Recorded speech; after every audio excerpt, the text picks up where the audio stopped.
guys! Welcome to my YouTube channel. So, for today's video, isi-share ko po sa inyo kung ano pong app ang ginagamit ko every time nag-edit ako ng mga videos ko. Ginagamit ko pong app ay KineMaster. Marami na akong mga nagamit na app noon, pero ngayon, ang ginagamit ko ay ito na talaga. Kasi guys, marami kasi siyang magagandang effects. Marami siyang mga pa-etchos na pang-edit. Tsaka, may mga music din siya na pwede nyong ma-apply sa videos nyo. Okay naman siyang app. Maganda rin yung pagkaset nila sa app. Kaya na-try ko rin siya. Maganda siya. Okay naman. Oh no! So, heto na. Tuturuan ko na kayo kung paano ako mag-edit ng videos ko. So, let's go! So, punta na tayo sa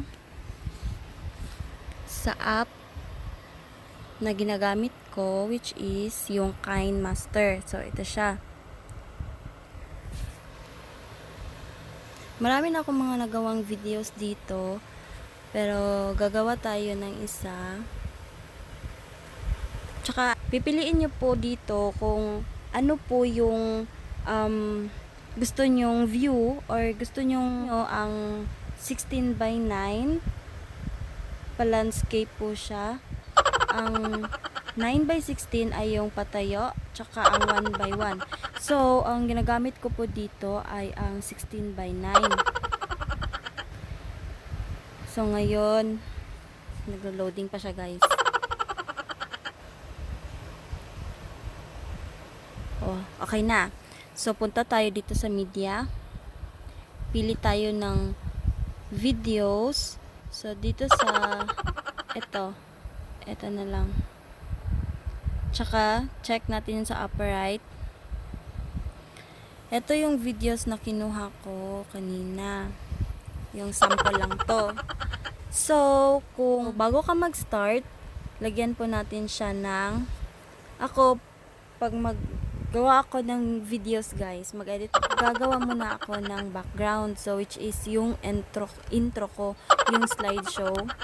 So, punta tayo dito sa media, and then sa background. Tapos, pili ka dito kung anong gusto mong background ang isi-set mo. So, ang gusto ko po dito ay itong clouds. Ayan. Check natin yung sa upper right. Ayan. Kung gusto nyo may sulat. For example, sa akin, Loida Vlog. Dito po ako, i-click ko lang po tong image na to at punta po tayo sa layer. Tapos, click po yung text. Tapos, dyan, isusulat mo na kung anong gusto mong ilagay. Sa akin po ay Loida Vlog. So, yun. Press yung okay. So, depende sa inyo kung gaano kalaki o kaliit ang text na ginawa nyo. So, ako, gusto ko po yung malaki kasi para makita po ng lahat.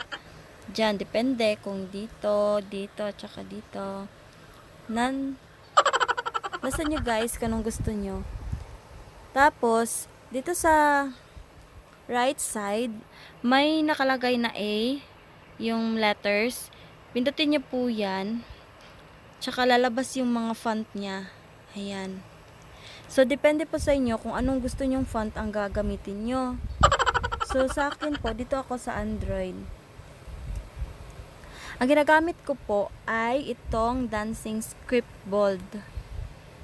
So, press mo yung check sa upper right. And then, may siya guys, may shadow siya. Kung gusto nyo po, lagyan ng shadow, okay lang, huwag nyo na lang yung kunin. Pero, kung ayaw nyo naman, dito kayo sa baba. Dito, may shadow. May shadow dito. I-disable mo lang yan. Ayan. Tapos, yung kulay naman, dito sa taas, dito sa may white na round, yan po yung kulay. So, depende sa inyo kung ano pong gusto nyo. Pero, hindi to ganito eh. Ito. Ito po yung gusto kong kulay. ay ano na lang po, black. Bahala na kayo guys kung anong gusto nyong kulay na ang gagamitin nyo. So, ayan. Ayun, may text na tayo. So, ngayon, i-adjust ko lang yan. So, sample muna tayo. Pa-play muna natin. Ayan. Diba steady lang siya? Walang ka-effect-effect. So, lagyan pa natin siya ng effect, guys. Dito tayo sa in animation. Ay, kapag lagyan niyo po siya ng effect, pipindutin niyo lang po yung text sa baba. Dito. Ayan. Tapos, may nakita kayong in animation dyan. Overall animation, out animation. Ayan, yung tatlong na yan, yan yung mga effects kung paano nyo or anong gusto nyo kapag basta. So, dito sa in animation, kung gusto nyo ng fade, ganyan ang lalabas niya. Kung pop, ayan. Eh ako guys, yung gusto ko is yung pop. Tsaka, na-adjust ko po yung speed niya. Dito po. Ayan. So, ganyan. I-check nyo lang po yung check sa upper right. Ayan. Tapos, try natin ha. Ayan. Tapos guys, ang boring, walang sounds. So, lagyan natin siya ng music. Ang paglagay naman sa music, punta tayo dito sa audio. Tapos, depende sa inyo kung ano po yung sounds na ginagamit nyo or background na ginagamit nyo. Ako po guys, dito ako sa album. May dina-download po kasi ako. Dito ako sa audio. Tapos, yan pong ginagamit ko. So, check po yung upper right. Tapos, itatansya po natin kung hanggang saan po yung gusto nyong sounds. Kaya, itatry pa natin.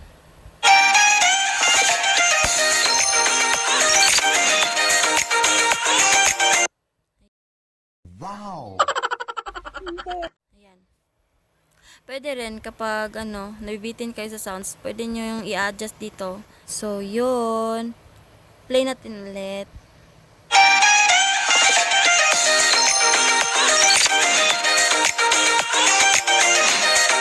Ayan. Dun lang po yung gusto kong effect na sounds. Tsaka, para makat po yung dito niya, yung dito, diba, dito lang po tayo. Para makat po yung kasunod niya, i-click lang po natin yung sounds na nilagay natin. Tsaka, lalabas po itong popular troll sounds effects. So, hanapin po natin yung gunting, trim, or split. So, kiklik po natin siya. Ayan, kung itatanggal po natin dito sa right side, ito pong trim to right of playhead. Ayan. So, pwede natin siyang i-cut. Ang gagamit mo natin ay itong trim to right of playhead. So, click po natin yan. Ayan. Nawala na siya. So, pagkatapos, check naman. Ipi-play muna natin. Ano tagan?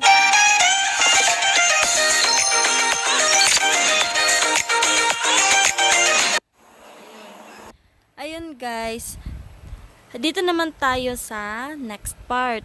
Kung gusto nyo naman, itong white sa gitna, kung gusto nyo may effects nyan or effect, pindutin nyo lang yung white and then may lalabas dyan na transition effects. So, pili ka lang dyan. Itong mga nakita nyo guys, na-download ko na po yan. For example, ang gusto nyo po ay 3D transitions. So, click mo lang yan. And then, may lalabas dito sa kabila na bouncy box, crack glass, checker flip, 3D flip, strips, 3D zoom flip. So, depende sa inyo kung anong gusto nyong transition effect ang gusto nyong ilagay doon sa bago makita yung videos. So, tatry natin yung 3D flip. Yan. Oh no! So, check natin. So, try natin guys. Tapos, itong video guys, may effects dyan na kunwari may nagjo-jokes na video. Lagyan nyo lang yan ng sounds na effect. Punta rin kayo dun sa audio and then Depende kung may na-download kayo ng mga jokes. For example, may umubo po. Ito pong ginagamit ko guys kapag may jokes po. Ito po. O, ikakat na lang ulit natin.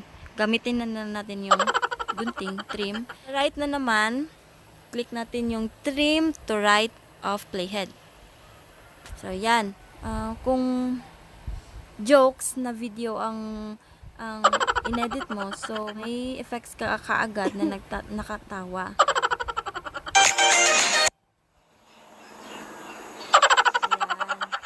So, tapos na po tayo sa background, sa text, sa background music, sa effects. And dito naman tayo sa videos na ating kinuha kanina. So, kung gusto nyo guys na pang matagalang video, click natin yung video mo. To. Tapos may lalabas dito sa gitna, ay sa gilid. So, may clip graphics, speed control, rotate mirroring, marami pa dyan. Pero, dito tayo sa speed control. Tapos guys, kung gusto nyo po, slow mo. So, punta tayo dito sa left side. Depende sa inyo kung gaano yun kahina ang videos nyo. So, try natin yung 0.5. So, check. And then, sample tayo guys ha.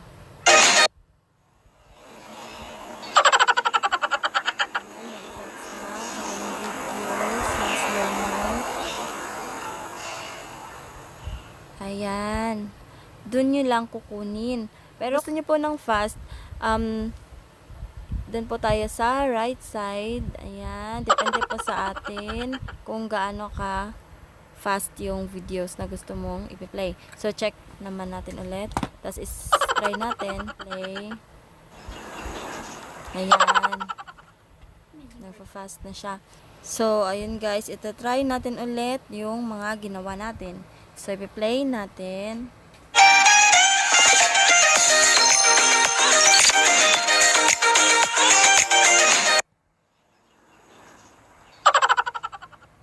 Ayan, guys. So, may tuturo pa pala ako sa inyo, guys. Dito sa store na to, ayan. KineMaster Asset Store. Yan. KineMaster or KineMaster Asset Store. Diyan lalabas yung mga effects na gusto nyo. Na-download ko na po yung mga effects na gusto ko po dito. Tsaka dito po sa FX. Ayan. Marami din dyan. Dito, marami din. Ito, marami din stickers. May mga stickers din dito. Dito sa text and titles. Ito, yan lang yung download ko. Dito sa text, ito po yung mga font na gusto mong gamitin.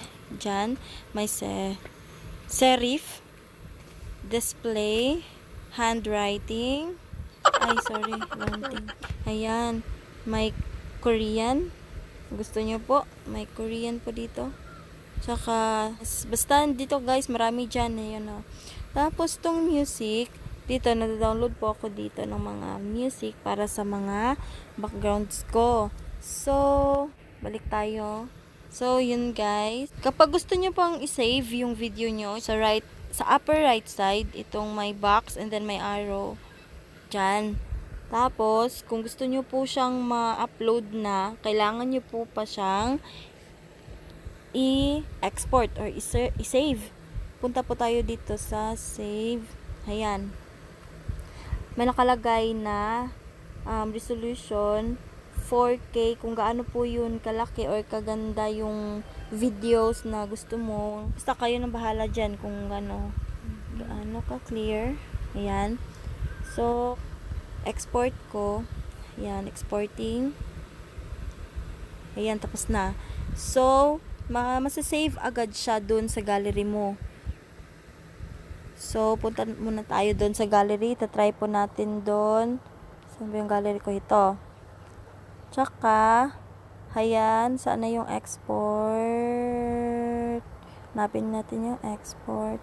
Eto. So, ayan. Na-save na guys. Pwede mo na siyang ma-upload sa YouTube.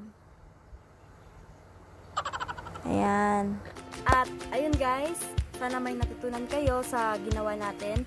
So, please don't forget to like and subscribe to my YouTube channel, and also please click the notification bell para ma-notify kayo every time na may upload ako mga videos. So, hanggang dito na lang guys. Bye!